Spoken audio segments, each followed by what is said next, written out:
Halo semua, selamat datang kembali di channel Animenai. Melanjutkan pembahasan dari light novel Rakudai Kishi no Cavalry sebelumnya, di mana di video kemarin kita diperlihatkan kekuatan maha dahsyat dari pendiri Tendousu yang bernama Tendou Harima, serta dibatalkannya misi penaklukan Tendou Harima dikarenakan Jepang yang kedatangan musuh yang tidak terduga. Baiklah teman-teman, sebelum kita mulai kelanjutan dari pembahasannya, jangan lupa dukung channel ini dengan cara like dan subscribe supaya teman-teman tidak ketinggalan video-video terbaru dari channel ini. Rakudai Kishi no Cavalry Volume 17 Chapter 5 dengan judul, Rantai Takdir. Cerita dimulai di Samudra Pasifik, terlihat ada lebih dari 100 kapal perang yang sedang dalam perjalanan menuju ke Jepang. Diketahui mereka milik Armada Pasifik Amerika Serikat atau disingkat AS yang merupakan cikal bakal dari Union. Skuadron G, S, D, F yang berada di dekat lokasi kemudian mengeluarkan peringatan kepada kapal-kapal perang itu bahwa mereka akan memasuki wilayah Laut Jepang. Tetapi armada tersebut tidak melambat, dan begitu kapal induk besar pertama memasuki wilayah Laut Jepang, mereka akhirnya memberikan respon. Komandan Armada Pasifik AS adalah Douglas Appleton. Orang ini adalah seorang blazer yang dijuluki Paus Putih. Pria parubaya berkulit putih dan berseragam militer itu kemudian berdiri di haluan kapal terkemuka yang bernama White Aircraft Carrier. Appleton lalu berbicara kepada G, S, D, F melalui radio. Dia memberitahu mereka bahwa unit PSYON telah menangkap Perdana Menteri Bakuga Tsukikage di markas besar Rebellion. Pihak AS bersama dengan Union menyimpulkan dari hasil interogasi mereka bahwa Liga berada di belakang pemberontakan jahat dan mereka ada di sini atas nama keadilan. Tiba-tiba, sebuah tangan besar yang terbuat dari air meraih sebuah pesawat G, S, D, F dan menariknya ke dasar laut. Appleton lalu melanjutkan dengan mengatakan bahwa, jika Jepang tidak menyerah maka AS akan meluncurkan pesawat pembom ke Tokyo. Itsuki yang berada di pusat komando operasi cabang Liga Jepang yang berposisi sebagai komandan saat ini, berpikir bahwa apa yang dikatakan Appleton itu tidak benar-benar omong kosong. Di sini, kita diberitahu bahwa ternyata, Rebellion bukanlah sebuah kelompok yang berusaha memenuhi ideologi seperti membangun kerajaan untuk Blazer. Tetapi pada kenyataannya, itu adalah kejahatan yang diperlukan dan dipimpin oleh para pemimpin dari sisi ekonomi dan bukan dari sisi politik untuk mencegah perang dunia lain. Pihak Liga diketahui tidak pernah mendukung Rebellion tetapi mereka membiarkan Rebellion ada, karena Rebellion bertindak sebagai kekuatan besar ketiga yang mampu mencegah Liga dan Union untuk berperang. Di satu sisi, Liga dapat dianggap sebagai kaki tangan, tetapi hal yang sama juga dapat dikatakan tentang Union. Karena salah satu number dari Rebellion yang bernama Islandsburg atau yang kita kenal dengan Grand Professor, saat ini telah menjadi Ketua Dewan Federal Reserve Bank di AS, mengetahui fakta bahwa Union membuat tuduhan semacam itu secara publik, Itsuki menyimpulkan bahwa pihak Union akan membuat langkah untuk mengubah dunia. Di sini, Itsuki memiliki wewenang untuk menjadi wakil Tsukikage selama ketidakhadirannya berdasarkan peraturan Liga. Dengan itu, Itsuki lalu mengumumkan keadaan darurat nasional dan mengeluarkan perintah untuk menghancurkan Armada Pasifik AS, dan sesuai dengan Manual Darurat Pertahanan Nasional, pusat komando secara resmi akan disebut Markas Operasi Gabungan. Semua sistem pertahanan udara di wilayah Tokyo Raya diaktifkan dan palka tempat perlindungan bagi warga dibuka. Semua ksatria penyihir di Jepang Timur dipanggil dan yang ada di area Tokyo Raya pun segera dikerahkan.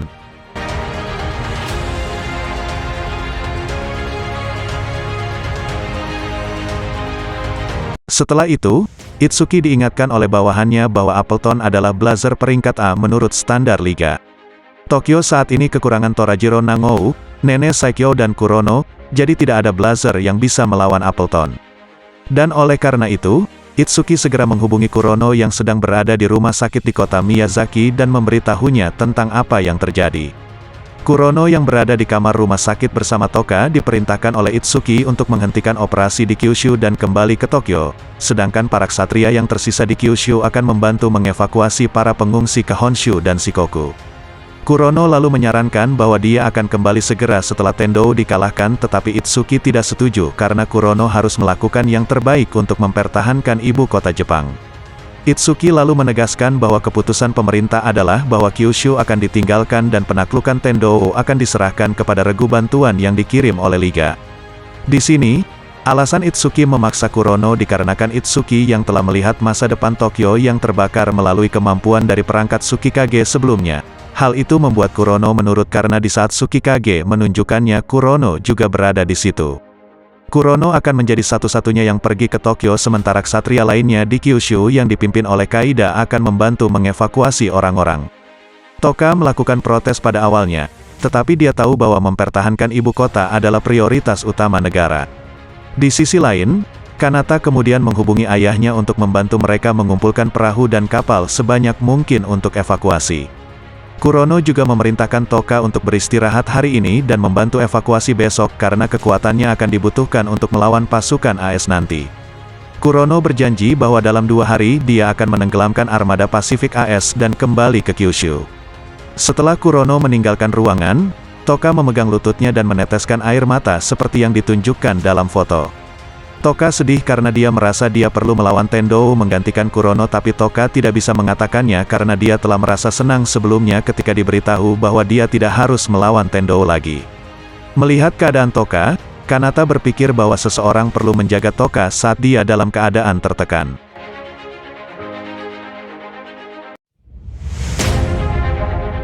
Sementara itu, di tempat lain para pengungsi di Kyushu khawatir setelah mereka mendengar berita tentang invasi AS dan bahwa Kyushu akan ditinggalkan. Ada terlalu banyak pengungsi sehingga tidak mungkin untuk mengevakuasi mereka sebelum Tendou melanjutkan aktivitasnya. Di antara para pengungsi di Miyazaki, wanita bernama Itou yang telah menyebabkan masalah di rumah Wakaba sebelumnya mengeluh dan menjadi histeris. Sebelum Kanata sempat membantu Kaida menenangkan Itou, pipi Itou ditampar oleh Hisako Nishikata, yang merupakan pemilik panti asuhan atau rumah Wakaba. Hisako menunjukkan kemarahan yang belum pernah dilihat Kanata sebelumnya, dan dia menegur Itou karena menunjukkan penampilan seperti itu di depan anaknya sendiri. Hisako, yang telah kehilangan suami dan anaknya sendiri dalam insiden kriminal terkait Blazer, kemudian berkata dengan suara tenang bahwa ada anak-anak yang tidak ingin kehilangan apapun.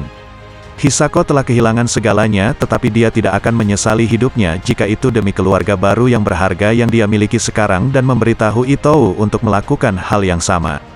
Anak Itou juga cemas saat mengkhawatirkan ibunya, dan melihat anaknya seperti ini menyebabkan Itou menangis sambil menggendong anaknya. Setelah Itou dengan tenang kembali ke antrian evakuasi, suaminya kemudian meminta maaf kepada Hisako atas perilaku istrinya. Suami Itou lalu bertanya-tanya apakah dia masih akan memiliki rumah untuk kembali. Tetapi Hisako yang telah hidup selama lebih dari 60 tahun percaya itu akan baik-baik saja karena selama masih hidup, segala sesuatu mungkin terjadi. Kanata kemudian pergi ke Hisako untuk memberitahunya bahwa Toka sedang tidak enak badan dan tidak boleh dibiarkan sendiri. Kanata lalu meminta Hisako untuk bersama Toka yang disetujui oleh Hisako. Setelah Hisako pergi, Moroboshi kemudian mendekati Kanata dan menanyakan informasi kontak seorang siswi Hagun yang terlihat bersama dengan Kuraudo Kurashiki sebelumnya. Alasan mengapa Moroboshi menginginkannya adalah karena evakuasi tidak mungkin dilakukan dengan cepat dan jika Tendou menyerang, pada saat itu juga akan ada banyak korban. Moroboshi juga mengatakan bahwa dia tidak akan membiarkan Tendou melakukan apa yang dia mau dan akan menunjukkan kepadanya kekuatan anak muda.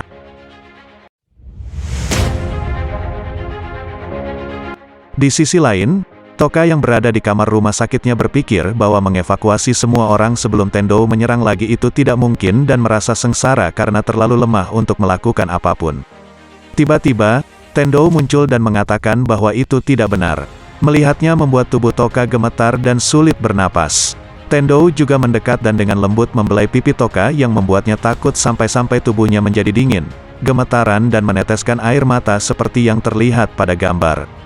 Tendou yang buta dapat mengetahui bahwa Toka sangat takut padanya. Tendou tahu Toka bisa melihat rantai yang mengikatnya dan berkata bahwa Tuhan hanya akan memberikan berkat kepada mereka yang berhasil memutuskan rantai tersebut. Tendou berkata bahwa dia datang ke sini untuk memberitahu Toka bahwa dia akan melanjutkan menyerang orang hari ini dengan menggunakan seni mulianya yang bernama Hyousai, Guren Jigoku atau bencana es, neraka merah. Kemampuan ini akan menyebabkan badai salju besar yang akan menyebabkan hampir semua orang mati dalam 3 hari. Mendengar keputusasaan seperti itu membuat Toka berteriak, memohon agar Tendou tidak melakukannya. Kemudian, sambil melepaskan cahaya seperti api di rongga matanya, Tendou lalu menjawab bahwa, jika Toka tidak ingin itu terjadi maka Toka harus mengalahkannya. Di sini, Toka mencoba menutup matanya tetapi Tendou dengan paksa membuka kelopak matanya dengan jari-jarinya dan menyuruh Toka untuk tidak memalingkan muka karena dia adalah musuh yang harus Toka kalahkan. Toka bertanya mengapa Tendou melakukan ini, dan Tendou menjawab bahwa ada hal-hal yang bisa dia lihat saat menjadi buta. Malam yang sangat gelap yang menelan pancaran kehidupan manusia datang dari langit timur sehingga tidak ada waktu tersisa. Toka menyadari bahwa Tendou sedang berbicara tentang situasi yang terjadi saat ini antara Jepang dan AS. Tendou juga mengatakan insiden di timur hanyalah permulaan. Cahaya setiap orang masih kecil dan akan ditelan oleh kegelapan sehingga Tendou akan membawa mereka kepada Tuhan untuk menyelamatkan mereka. Hal itulah yang Tendou yakini dan menjadi alasan mengapa dia masih hidup. Tendou kemudian memberitahu Toka bahwa dia percaya pada kekuatan Toka dan meminta Toka untuk memutuskan rantainya dan datang membunuhnya. Setelah mengatakan itu, penampilan Tendou menjadi kabur dan perlahan menghilang yang menyebabkan Toka bisa bernapas dengan baik kembali.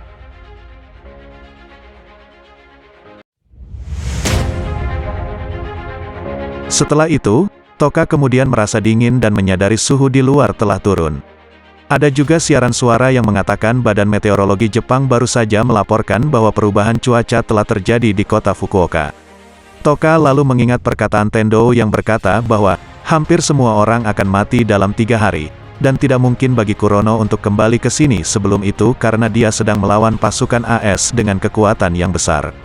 Toka kemudian percaya bahwa satu-satunya pilihan yang tersisa adalah melawan Tendou dan untuk melakukan itu dia perlu mencapai Brute Soul atau Awakening. Selanjutnya, kita diperlihatkan Toka yang kembali ke bukit di mana dia benar-benar telanjang dan dirantai ke salib penyaliban. Toka sekarang mengerti bahwa ini adalah gambaran dari kematian mutlak yang ada di dalam dirinya. Diketahui, ketika Toka masih kecil, dia membaca sebuah buku yang memuat ilustrasi tentang orang suci yang dieksekusi dengan cara disalibkan, dan ingatan mengerikan itu menjadi gambaran kematian di alam bawah sadarnya yang dalam.